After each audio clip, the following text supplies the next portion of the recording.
the work ethic, it's truly a problem here. I mean, we run into it all the time. We have people that want to make a lot of money and not put in the work and the effort here locally. So these people overseas, super hard workers, they will. We can get the same skill and quality level as Americans for a fraction of the price. The overhead is way lower when you're outsourcing, and you're giving people amazing life-changing opportunities in countries that are a lot less fortunate than the US. And that's been a huge thing for us, is just being able to bless people with consistent income and new opportunities. And that was a big deal for me as a leader. Welcome to Legacy's Journey, where we talk about creating what outlives you. I'm your host, Cameron Williams, owner of Kinley Consulting, where we focus on strategic financial growth for marketing agencies so that they can live the dream life they deserve and not be a slave to their business. And of course, we do that through CFO services. Now, this is season 2, we're going bigger. I told y'all, we doing our research. We putting feelers out. We tapping our network and saying, you a good person, tell us more good people that we need to talk about. And one of my peeps was like, I got the perfect guy for you. This guy's doing it at an extremely high level, but he's a very, very solid person. I think you'll be able to talk about something and everything, and it'll provide a ton of value. So I'm like, all right, who is it? Connection. And she's like, you got to talk to my boy, Jeff. So I'm like, all right, Jeff, we had a super short conversation. I was wild in like 0.3 seconds. So I was like, this is perfect. So, ladies and gentlemen, introducing Jeff Minnichbach. Got it. What's up, Cameron? How you doing, man? It's another day. It's a little rainy today, actually. I'm just glad it's not as cold as it was last week because it was terrible. Oh yeah. I'm in Maryland. We had those sub-zero temperatures for like a week. It's been brutal. I've been in Maryland when it's cold. Y'all got different cold than Georgia cold. Yeah, it was brutal this past week. Yeah, they kept saying like, Cam, you got to get a up north coat. I'm like, I got a coat. They like, no, it's 2 different types of coat. They got down south coats. They got up north coats. You got to get those. I learned really quickly the difference too. Yeah, it was brutal, man. It's now we're in spring temperatures this week. It's we still have 4 inches of snow on the ground, and it's 50s and 60s this week. So interesting start to the year. That's crazy. All right, let's jump into it now. Tell the people name of company, and how long you guys have been around, and just a general synopsis of like who you help and serve, and we're gonna get into it. Yeah, so my name is Jeff Minnichbach. I'm the founder and CEO of No Limit Creatives. We're a subscription-based graphic and video design service. Started back in 2018. We're in our 6th year of business, and we cater to pretty much any type of business in any industry that needs creative support on a budget. So we work with a little bit of everything from startups and small businesses all the way up to larger Fortune 500 companies.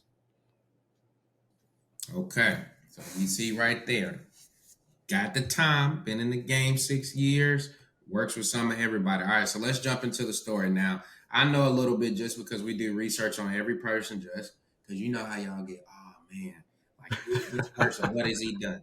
So I'm telling y'all now, it's not a road to $1 million agency. The $1 million agency is here. So let's just start there. Okay, so you've been doing this for 6 years because we started in 2018 as well. So some people would say, I'm going to just throw this out there, and I know you're going to laugh, but we're going to do it. Well, how in 6 years did you go from just starting and having to come up with your concept and what you were going to be great at into a multiple 7-figure company? What does that journey look like? It started almost 20 years ago, pre NLC, and I was a freelance graphic designer, kind of just teaching myself with videos online and bidding on jobs through Upwork and Elance. And I saw that there was a need for more consistent creatives for a lot of smaller businesses that couldn't afford to pay per project or per hour. It just got too expensive. So that kind of issue or problem was like, wow, this is like an aha moment for me. I could do what I'm doing as a freelancer and try to turn it into a business. And I really didn't have any goals to be a business owner. I just liked the freelancing thing and, working when I wanted, take off when I wanted. And that was a great gig. But the freelance revenue is very up and down, as a lot of people know. It's very inconsistent. And so, I came up with this subscription model and tried it out, and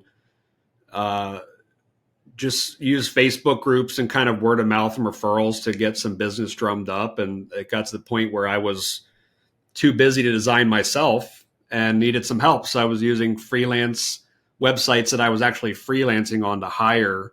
And that's kind of where the journey started to begin in 2018. It's just kind of a group of freelance designers that all came together and started working on projects. And we were like, wow, we've got something here. And the demand was huge. We were one of the very first companies in this little niche industry. And yeah, I mean, the rest is kind of history. It's just been a constant growth cycle year after year for us. And, we've done a lot of big things over the last 6 years. But yeah, it's kind of just started as a freelancer, and then kind of weasel my way into this business, not deliberately, just kind of fell into it. So. Okay. So now it started as kind of like, switching it up. Then you see this idea. So now let's start talking about the team. Now, all of us know, let me rephrase that. If you don't know, you're not getting to $1 million as a one-man shop. So how do you transition from, like you said, it's us as a bunch of just different contractors working toward the same goal, to like, oh snap, I need to make somebody an employee. I need to make somebody over projects for project management. I need an account manager. How do you start now making that subtle shift from everybody does everything to, nope, I need you to do specific things, and identifying which skill set works the best for each person? That's a great question. I did not have a business background, so a lot of things I was kind of learning on the fly, and I started to see some weak areas for us. And when I was just getting too burned out, I only had so much time in a day to do things, and realized I need to start delegating at some point if I want to keep growing this thing. So pretty early on, within the first year, we had more business than we could handle. So we started hiring more and more freelance designers.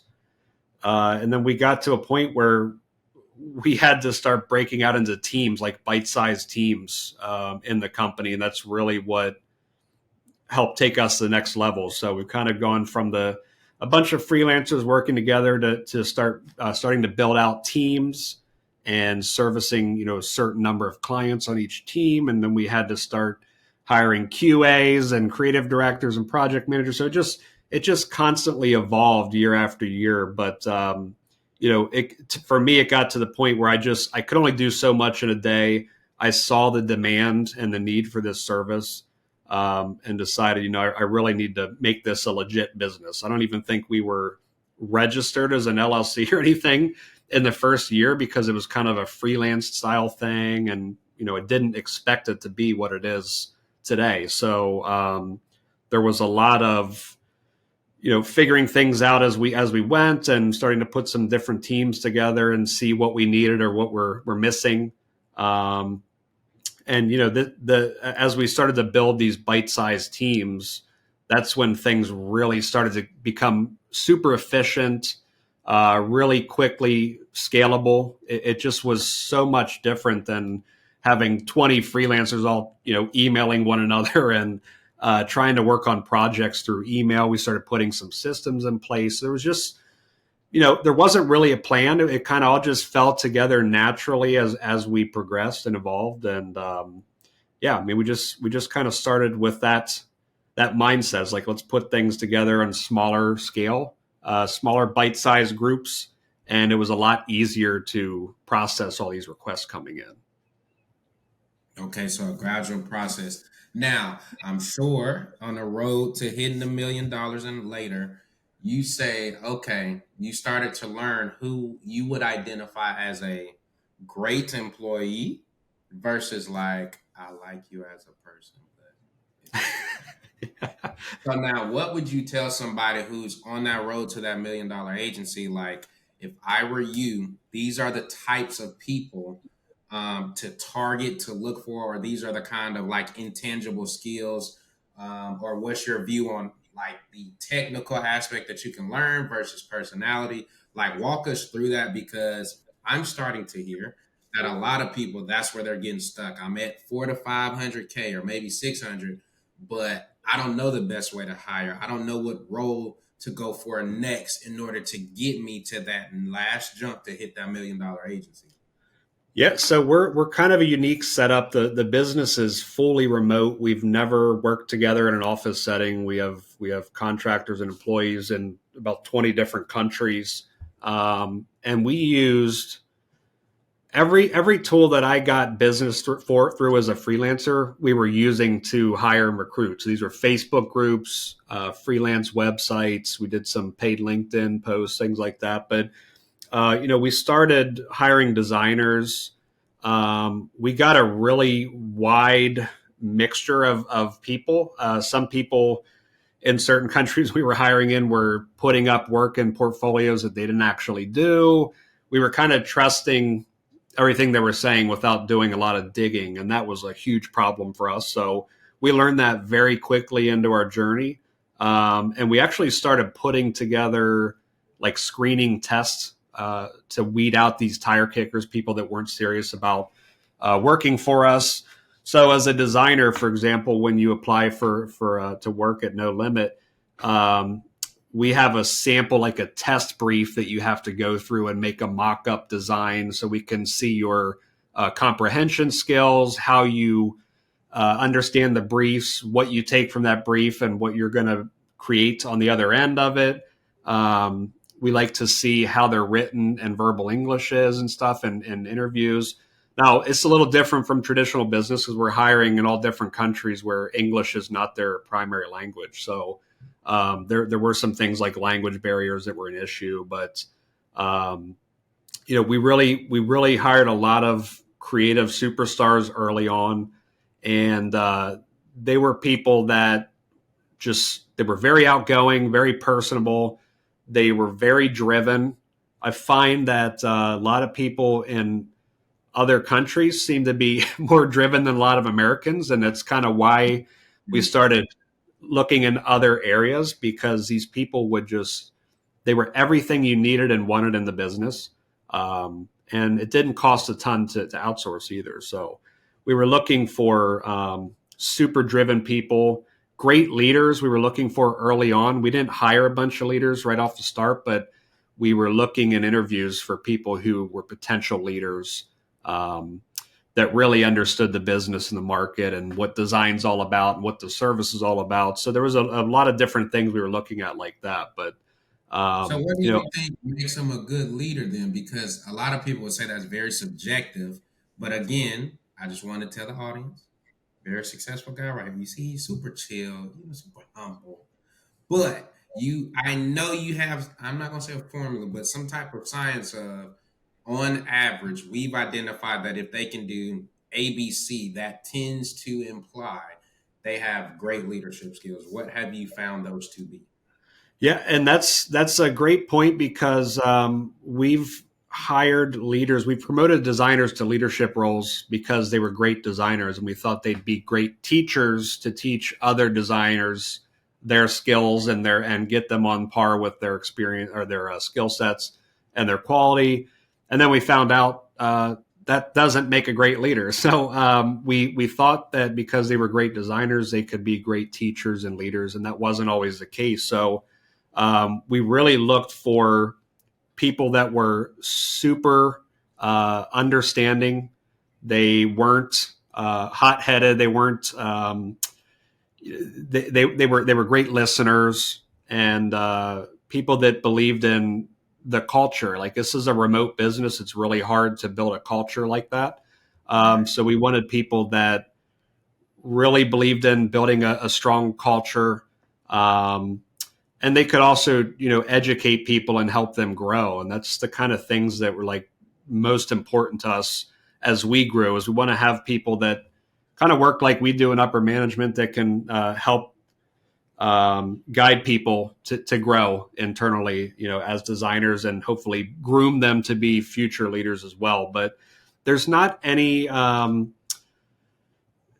crazy science to it. It's more of for me, it's kind of like a gut feeling. I've been able to work with people for several years and get to communicate with them on a daily and weekly basis. And you just really feel who a great leader is. There's not a whole lot that I look for that's the same for every single person. But, I think the best leaders that we have are the people that are just really laid back and chill. They're not super harsh on designers. They're not critiquing them in like a bunch of negativity. It's always like, okay, I understand your issue. Let me help you through it. Or you made a mistake. Well, let's move on from that. And we learn from it. Just kind of stuff like that we really look for. And we've been kind of lucky to get a really good mix of leaders from different areas, and they all kind of share the same values. So, there's not any crazy formula to it for us. Okay, I got a good one for you. Okay, now you mentioned you have some talent overseas and some local. Now, I got to go here because this is a super hot topic. Pros and cons of overseas talent versus local. And you already kind of mentioned like overseas people don't mind putting in the work. So give us like 3 and 3. 3 great reasons to go overseas, 3 cons, and why, and of course the other for local. Yeah. So obviously the work ethic, it's truly a problem here. I mean, we run into it all the time. We have people that want to make a lot of money and not put in the work and the effort here locally. So these people overseas, super hard workers, they will. We can get the same skill and quality level as Americans for a fraction of the price. I mean, the overhead is way lower when you're outsourcing. And you're giving people amazing life-changing opportunities in countries that are, a lot less fortunate than the U.S. And that's been a huge thing for us, is just being able to bless people with consistent income and new opportunities. And that was a big deal for me as a leader. Okay, there are your 3: work ethic, fraction of the cost, elevation of lifestyle. Okay, let me go here. Do you think you could build a $1 million agency with all local talent and no overseas talent? Yes, you could. And It would still get be. to $1 million. Would you say? Sorry. And still get to $1 million. Yeah, you could do it.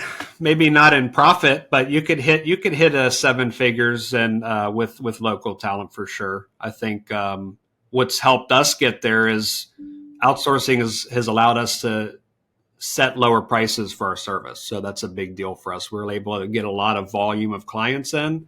We're not charging a super high, crazy amount of money for our service, where locally, hiring domestic, we'd have to be charging a ton more, and could be a lot more difficult to get there. Okay, I like that. So notice 2 big things. If we had to hire locally, our prices have to go up. And you said something super key, maybe not in profit. So I think that's a huge thing that a lot of people don't realize, because they're like, well, I want to make $1 million. That's just gross. We're not talking profit. That's And right. that's what we get into, which I'm sure you can speak to. Let's go there. A lot of people struggle just with the thought of, well, if you make $1 million, you may have to spend $800,000. A lot of people are not used to spending $800,000, so they're like, what?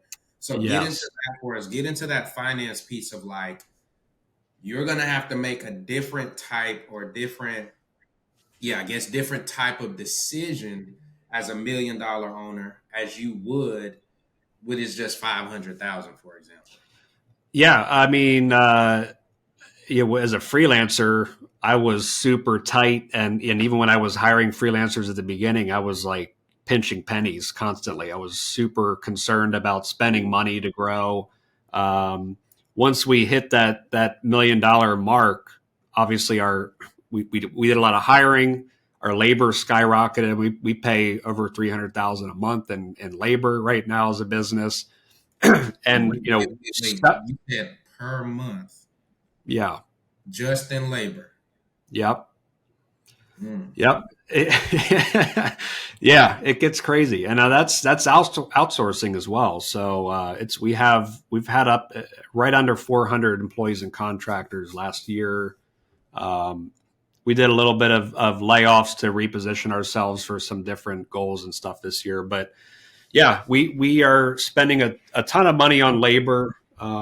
For us, stuff like stock subscriptions for licensing and stuff for the creatives is a big expense for us. So it's something that you you you flinch when you have to start spending that kind of money, but it's necessary. I mean, we that's what has taken us to the level that we're at today. We're really it was a gradual increase in spending over time, but we come from no investments, no capital. It was all bootstrapped from the beginning with no cash injections. So we were constantly reinvesting what we were making into hiring and tech and stuff like that. So there was never a time where we were having to go out and get loans and not sure if we could pay it back. It was really we were only reinvesting profits that we were making to help us get to that next level.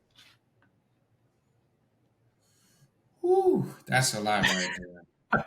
That's a lot. Okay, let's go. Let's break this down because I think, and I could be assuming, and we know what they say that means, but I think for people to understand what is it like to pay $300,000 in just labor. Now that's to your point. That's not talking about your tech, whatever's running all your CRMs and systems and how you guys communicate and what holds stuff and parties and gifts and all repairs and maintenance and all those pieces just in labor.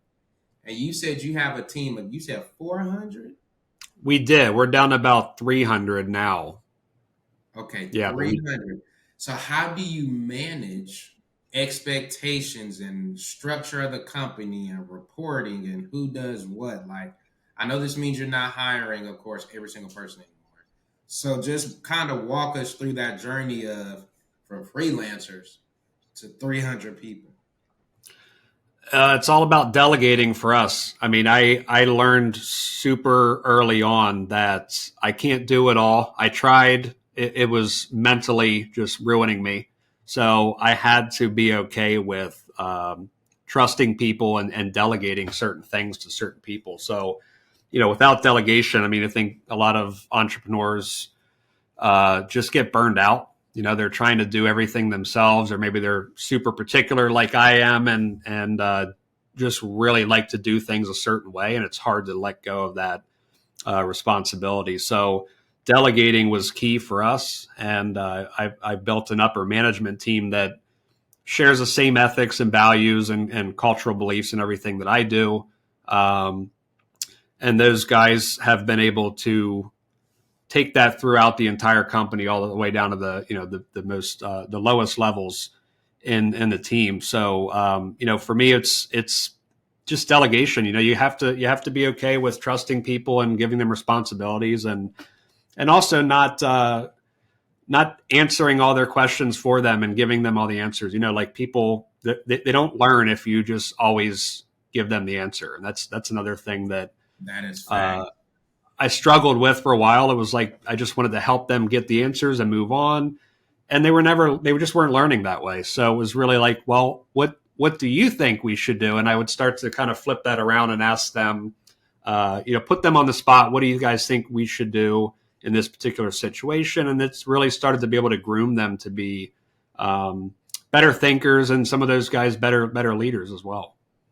I love it. Like you said, it's about focusing on the outcome, not just do this, do this, do this. No, you know that we're trying to end up at a completed product or a project or whatever the case is. What do you think we need to do to get there? What steps would you take? Flipping it back on them. So excellent leadership there. Okay. Now, I want to go here because this is what you put in our notes. Now, you said that you have partners Yes. that acquired some of the business. Let's talk about that because I think that that's a huge thing going into 2024 and probably the next few years. Some of the older people may be kind of getting tired and they want to sell their agency. So acquisitions and mergers and all of that is really hot right now. tell people what would be three things that you would suggest if they are trying to sell their company. What are three things that they should make sure they should have in place prior to that decision? Great question. I've learned a lot of things. We've actually been acquired twice.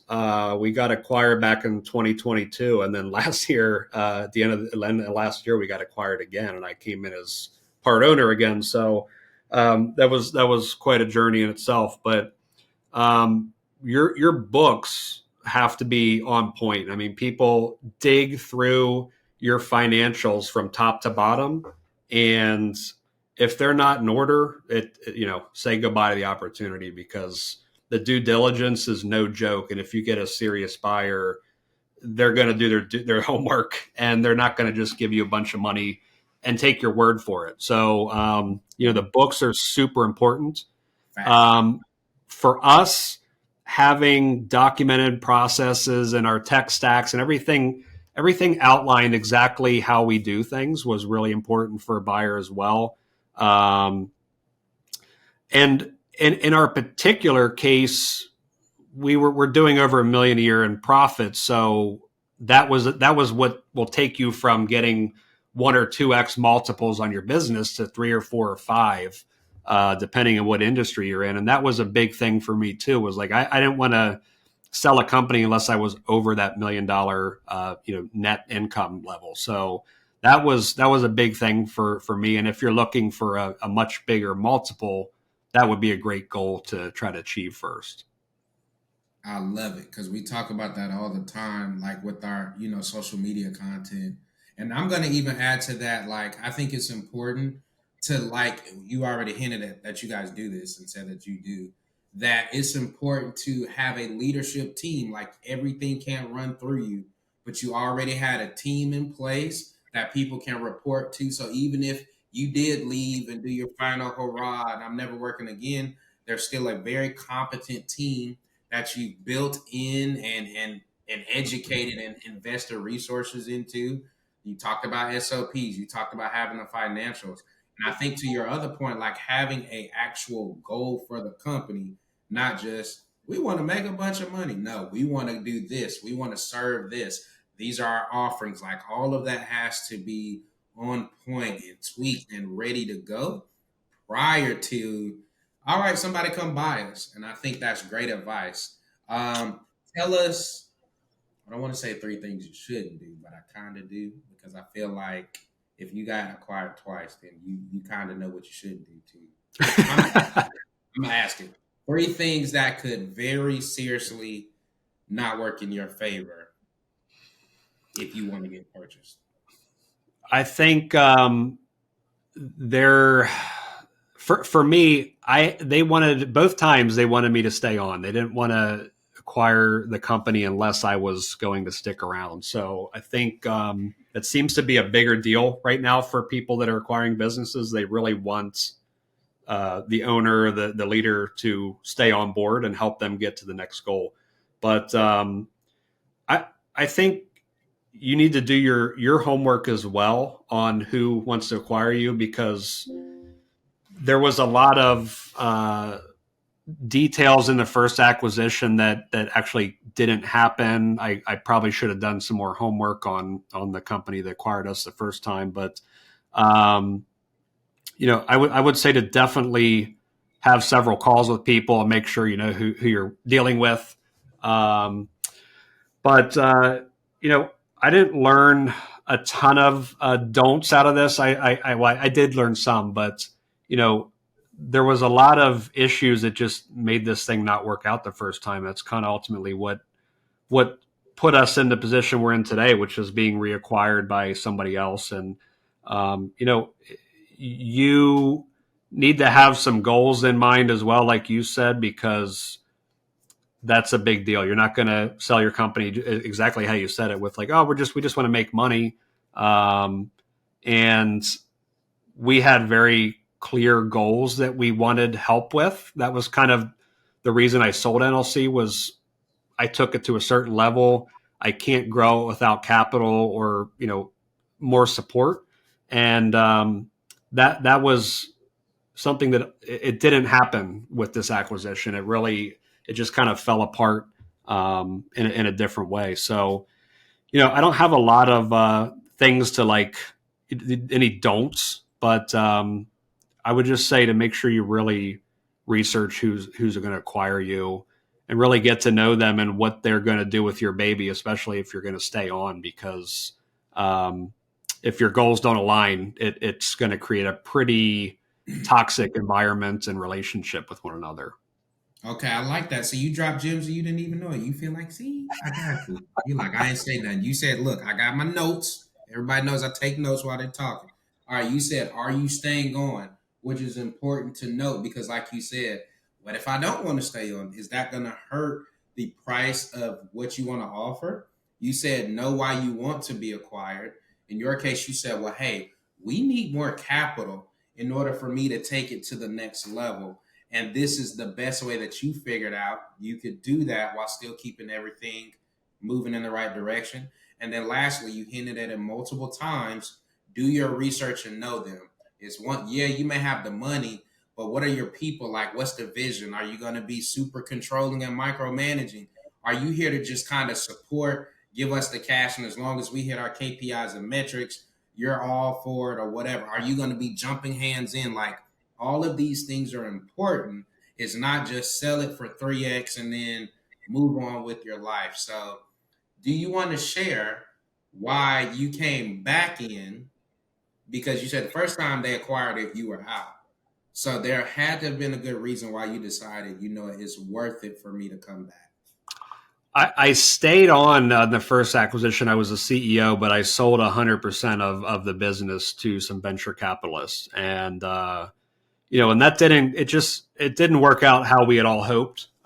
So when the opportunity popped up with a new buyer, they were gracious enough to present me with, part ownership of NLC to come back in and grow it for another 3 to 5 years. And I really, really loved the guys. I have 2 partners now. I really loved everything about them, and they were exactly like my leadership team. They shared everything that I would want in a good partner, and they put their money where their mouth is. They have the track record, and they've bought and sold multiple businesses. They built some huge ones, and I loved what they thought they could do with my vision, because that was my whole hope with the first round of the acquisition was take my ideas and help us get there with some investments and support. And these guys, they've already kind of built some of the tech stuff in a previous business that we're trying to do now. We're trying to get into white labeling, which they've already done. So they had all the experience and the skill sets that I did not. And it seemed like it was a no-brainer for me. I would be happy to stay on. This is my baby. I've watched that go up and down, good times and bad. And, this was an excellent opportunity for me to come back in and get some equity in NLC again, still remain CEO, but have some great partners that can guide me through their extra years of experience that I don't have. I love it. See, this second round, you had done your homework. You actually enjoy working with them. Great. Okay. Now we gotta go back to finances because you started with your financials have to be in order. So I was happy about that. Yes. Let's talk about who you have running the financial piece, the CFO, more than likely. What are some cool things or cool strategies, just 1 or 2, that they are suggesting to help you to get these goals accomplished? Because you're talking about SaaS, you're talking about tech, you're talking about managing these high labor costs, you're talking about still matching fulfillment and making sure we're charging the right rates. So what are some of the cool things that your CFO is maybe suggesting, hey, let's try this strategy or let's focus on this? You'll be disappointed to know that we don't have a CFO. I was a person of many hats. We had a CFO under the first parent company that acquired us, but it was at the parent level, very little involvement with our business. And we've had different accountants, CPAs, and bookkeepers that have kind of helped us keep things in order. But the new partners now they have a lot of financial background that I don't have. Immediately coming into this acquisition, the second time was January 1st was the official start date for the new three owners. And these guys were coming in like kind of a checklist. We have ideas for cutting costs. We have ideas for getting more efficient, merging things together to reduce labor. They had a whole series of ideas already within the first couple of weeks of January that we went through, able to work on negotiations on some bigger partnerships and stuff that we have with stock sites, stock asset websites. But yeah, I mean, there's no CFO currently. There will be this time around, and we'll have a board of directors most likely. But currently, there is not a CFO officially. It's kind of a few different people working together to hash that stuff out. Okay. What is your best investment to date that's produced the greatest ROI? It can be anything. It's not financial. I would have to say the investment was in myself. I think I had tried to be self-employed for a long, long time. It started back in my pre-teen years, just kind of doing the hustle and bustle of helping neighbors cut lawns and detailing cars and watering people's flowers when they're out of town. It started very early on, but I really tried to get into the design world in my late teens. People never really gave me the opportunity because I was a young guy. They, what experience do I have? You didn't go to college. You don't know the design programs that we need. I mean, it was really discouraging not getting the opportunities, which is why I'm so interested in giving others opportunities now. It's like I didn't have that chance when I was younger to jump into something like this. And I think I could have been a lot further along if I did have that opportunity. But, all the sleepless nights, the stress and the migraines just of trying to be an entrepreneur and a business owner, I put every ounce of energy and effort into myself, and it was a huge payoff. So it's not a financial investment. It is in some ways, I guess, but I was really just putting all that trust and faith in myself and knowing that I can do everything I'm trying to get done. Okay. I like it. I don't think you can beat yourself. That's a top tier. Right. Okay. How about this question? Tell us 3 things that you would tell a newer agency to not do in order to get to $1 million. So if you may be at 500, don't make these mistakes. These 3. I would say I'm a fan of marketing being in-house, believe it or not. I've actually, if you're going to be doing marketing, I think it's important that you can control that outcome and not be just another client. It's okay for certain businesses, I think, but for us in particular, we really needed to start bringing in some roles to help us internally with our marketing efforts and not having people in-house to help us like learn and understand and live and breathe the brand was a big issue for us really early on. We tried a bunch of different agencies and outsourcing, and everybody did a great job at the marketing side, but there was we weren't their only client. So it was tough to grow the business that way. We had to start filling some roles internally. So just on the marketing aspect, I think you could still use agencies. There's nothing wrong with agencies, but having somebody internally to kind of lead the direction for those agencies and be the voice for your brand, I think that's an important thing. I think not trying to do books yourself unless you're a financial guru. I mean, I tried to do that early on. I don't know about employment taxes, workers' comp, all that stuff that you would need to know. I have several U.S. employees. I didn't know anything about that. So I had to hire the right people to help me with that. So don't try to do that stuff yourself if you don't know what you're doing, because IRS is no joke. I've had issues with them in the past for other reasons that came back and bit me because I didn't know what I was doing. So that's another big thing, I think. And then don't try to do it all yourself. I mean, you have to be okay, like I said earlier, with delegating responsibilities, and you can only do so much, and you're no good to the team and the business and the growth and scaling if you're burned out all the time. So I'd say that's my top three. There you go. Don't do your own financials. Y'all know I preach that one. Make sure you have a marketing person in house that can kind of spearhead and make sure that if you are going to outsource it, that they are staying in tune and in line with the vision that the company has. And then the last one, don't be solo. You need some help. It's okay. That's right. Okay. I love it. I love it. All right. Now, let's kind of switch it up a little bit, switch the tone. Now, see, you just rubbed the beard right there. You know, you got the ring on, which means you got that. So now Good segue. tell us, how do you now running this top tier company, constantly finding the best leaders, constantly giving the best fulfillment, keeping us all going in the right direction?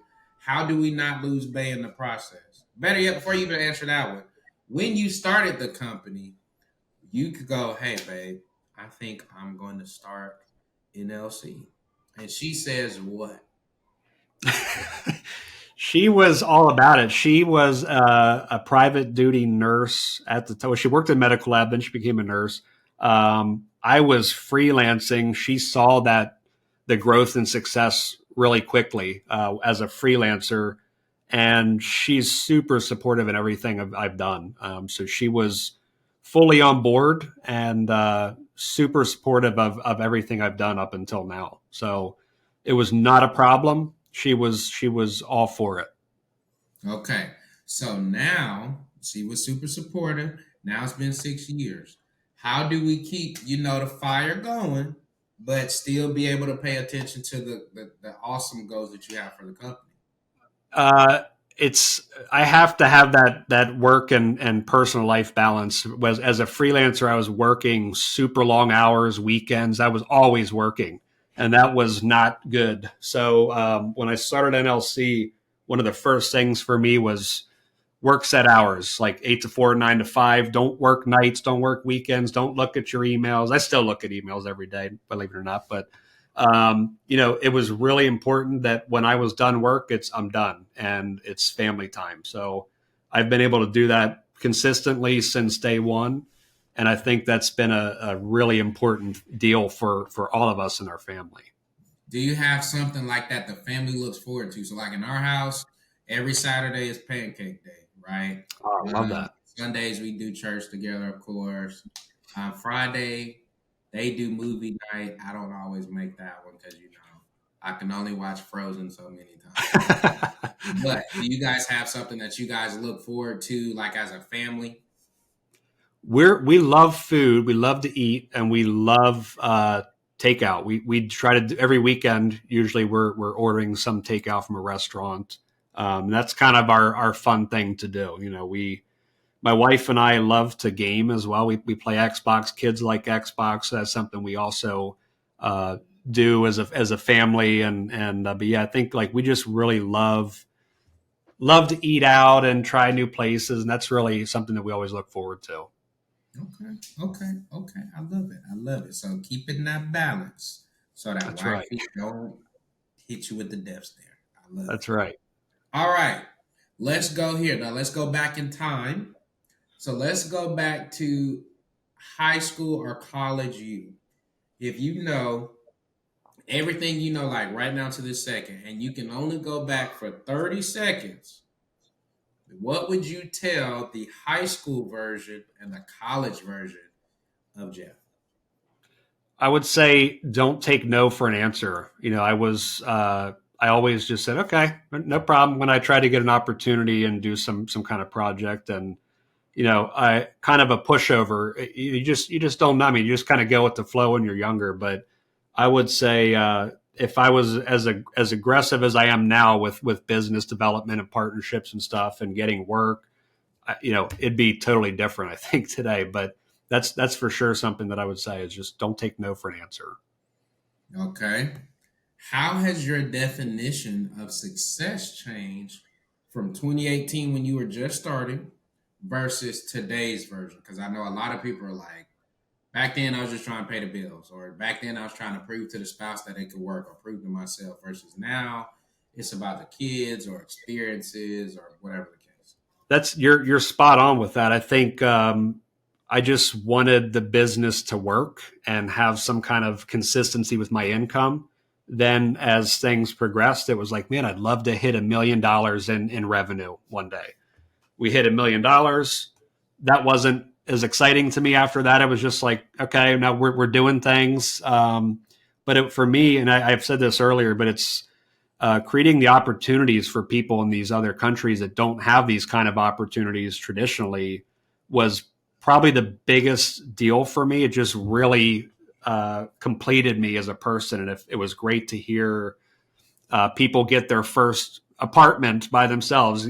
Culturally in other countries, it's custom to live with your family and for a long time. You're supporting your parents and your siblings. So to move out on your own is a big deal. To get a car is a big deal. That's not a very big thing to do there when you're working locally.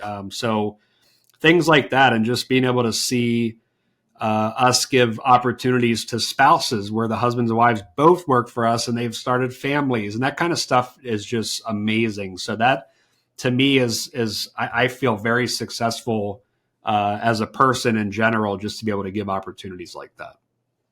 Okay, okay. I love that answer. Serving others. Okay.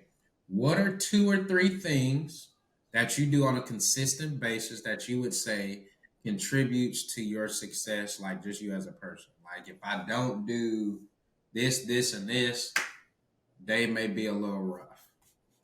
I think being available for your team, anybody on the team, is super important. I've lived by this since the very beginning. It's an open door policy, even though we're remote. Um, I've always made it clear that anybody from any level of the business can chat with me about anything. It doesn't matter, personal life, work life, whatever. I think that helps build a great culture and a foundation for the business if you're always open and receptive to talking with people. Um, I think building a strong management team was a big deal for me. It had to be a group of true leaders who want the business to succeed as much as I do. They're not just here for a job. They have an end goal in mind with me, and they want to get there together. So that's very important that I have those types of people working with me every single day. We're always chatting and on calls, hashing out new ideas, and also having fun. And it kind of goes back to the culture aspect of the business, but being able to do like fun competitions, get-togethers. We play Uno online each month as a team, and town hall meetings, just things that make everybody feel like they're part of this and they're not just showing up for a 9 to 5 and then they go get off the computer and whatever. I'll see you tomorrow. It's really that cultural aspect is a big thing for us here, and I think it's what's made us super successful. Let's dig into that some more because I know that was a question at our last mastermind where they were talking about being virtual. It is so much harder to build that culture. So, do you have maybe, I don't know if you want to say some tips, but what are some things that you've seen work really well to help mesh not just a local, but a virtual local company and overseas to make it one cohesive company? Like, what are some maybe suggestions or we did this and we loved it. Why don't you guys try that type thing? We did some really fun contests and things over the years. We did a talent show. We had anybody from the company that had a talent to record themselves, and then we did a virtual talent show basically, and submitted all the videos, and we presented each video. We had people with amazing talents like singing and instruments. We had artists doing paintings upside down and flipping it over, and you'd see what it was all of a sudden. I mean, we had some crazy entries. We had virtual cooking shows where people from different countries would show you how they cook their favorite local dish in their countries. So we did stuff like that. Sorry, my camera's blurry. We had done Halloween contests virtually. So being a design company, we take our Slack profile pictures and Photoshop ourselves in different costumes. And some of the results were crazy. Like people were doing insane Photoshopping on themselves. Um, and we do town halls every month where we don't do it every month. We're going to be doing that. We do it every quarter now. But town halls is just kind of like opening up the floor through Zoom for questions, company updates, goals, objectives, accomplishments, and just making everybody feel like they're always part of something. I think that's really important. It is, like you said, it's way harder to do that remotely because you're not physically in an office setting with people. You're not seeing them in person every day. But because we have so many people in different locations, we have specific areas where we hire, and a lot of them have gotten together in person and been able to build friendships, out of this remote business because they all live by one another in major cities. They'll go out to do pubs and bars and get-togethers in different places. So all that kind of stuff has been really successful for us. I like it. I'm laughing in my head at like this Photoshop because I can only imagine how creative. Oh yeah, we had some good entries. Okay, last question. What has being a business owner taught you about who Jeff the person is? That's a good question. I think it's really being a business owner has pushed me to my limits in every way imaginable, and I've really learned that I can perform well under stress. I can take constructive criticism very well. You have to be receptive to feedback. But yeah, I think it's really shown me that I can push the limits and still be successful. Even at my worst.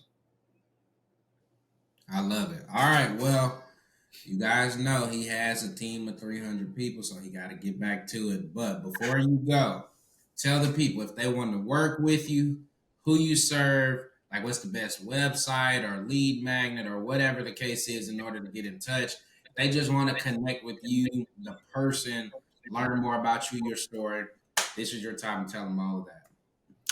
You can check us out on nlc.com. And like I said, we service pretty much anybody in any industry.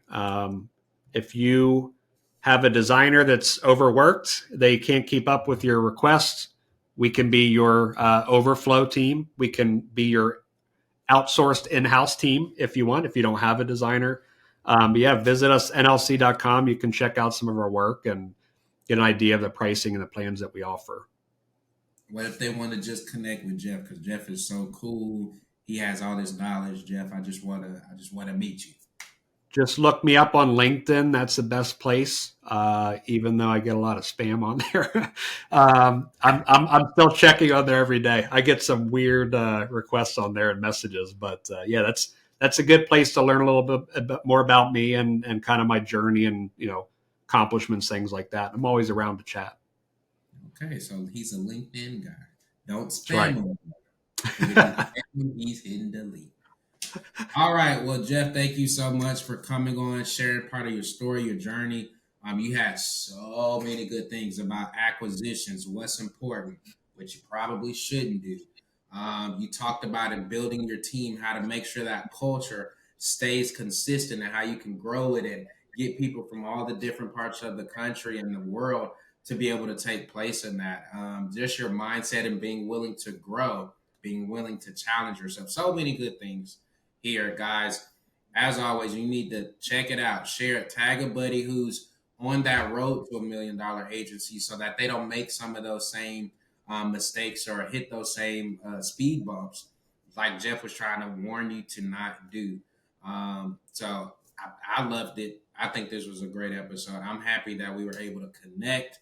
Any last words? Thanks so much for having me. It was great. I appreciate the jam session, and thanks so much, man. All right, y'all. So, per usual, this is season 2. We're very serious about our guests, who we're bringing on, because we want to give you guys the value. We're bringing on people that are willing to share their journey to give you guys value so that you can get there faster than they did and do it more efficiently. So we appreciate y'all. Until the next time, everybody stay safe and see you on the next episode. Peace.